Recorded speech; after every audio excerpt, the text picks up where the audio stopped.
Docteur Laurent Faton, vous êtes enseignant-chercheur. Bonjour et merci d'avoir répondu à notre invitation. C'est moi qui vous remercie. Ouais. Vous êtes ressortissant de l'ère culturelle Ouémé. Ouémé, c'est dans quelle localité déjà? C'est dans le département de l'Ouémé. Dans le département de l'Ouémé, la vallée de l'Ouémé. Les 4 communes de la vallée de l'Ouémé, à savoir Bonon, Dangbo, Adion et les Agégués. Les Agégués, voilà. C'est une zone vraiment, une grande zone de production agricole.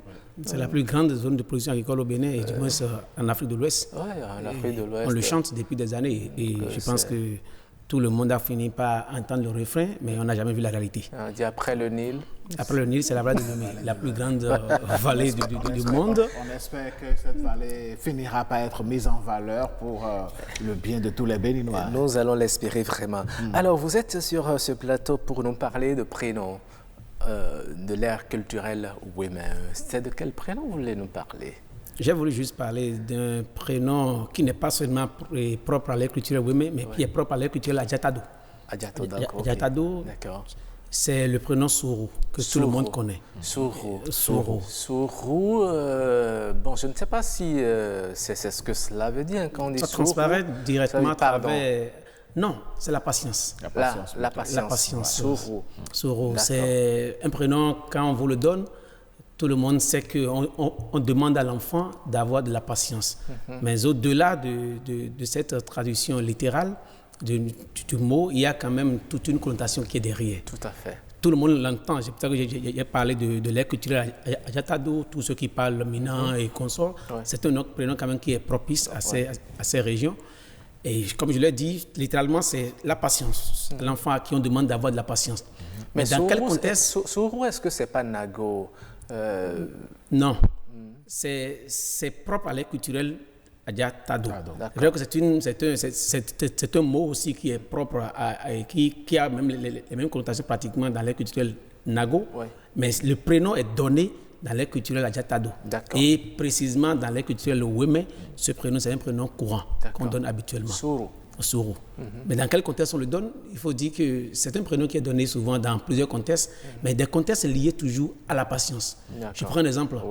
Un couple qui est en difficulté et les parents n'arrivent pas à s'entendre parce qu'il y a une crise qui serait née entre les parents et la crise est passée. Et l'enfant est né juste après la crise. Les parents pouvaient pratiquement divorcer, mais le divorce n'a pas eu lieu, ou bien c'est la grossesse de l'enfant qui a fait que le divorce n'a pas pu avoir lieu. Donc l'enfant vient en quelque sorte réconcilier les parents. Réconcilier les parents, on dit il faut avoir de la patience. S'il n'avait pas de la patience, cet enfant ne serait pas né.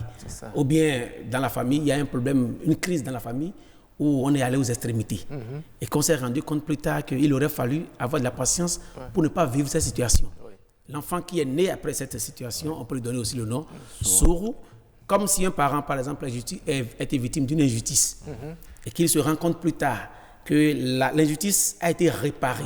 Juste avec le temps, on peut demander que l'enfant qui est né après cette injustice peut porter le prénom de Sourou. Voilà. Un enfant qui a été longtemps désiré et qui, par finir, est arrivé.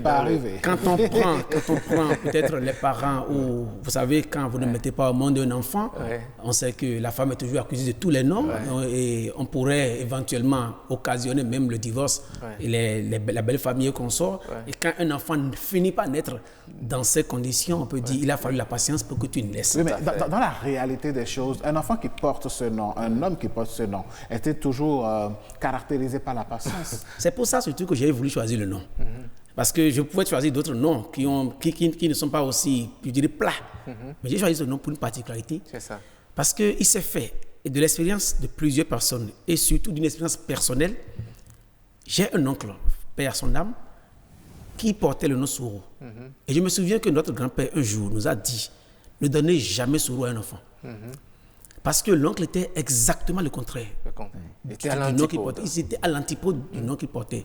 Il s'appelait Sourou, mais il faisait tout comme un homme totalement impatient.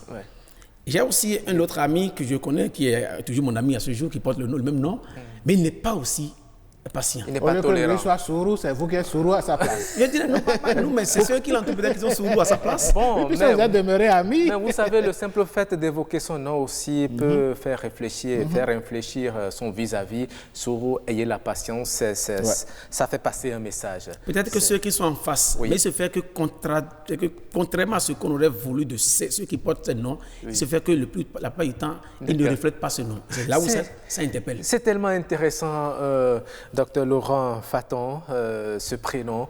On aurait bien voulu continuer à le détailler. Malheureusement, on est retenu par le temps. Nous allons vous dire merci et vous retrouver. On est ensemble pour 3 numéros. Nous allons vous retrouver demain pour un autre prénom, n'est-ce pas? Merci. Merci beaucoup à vous.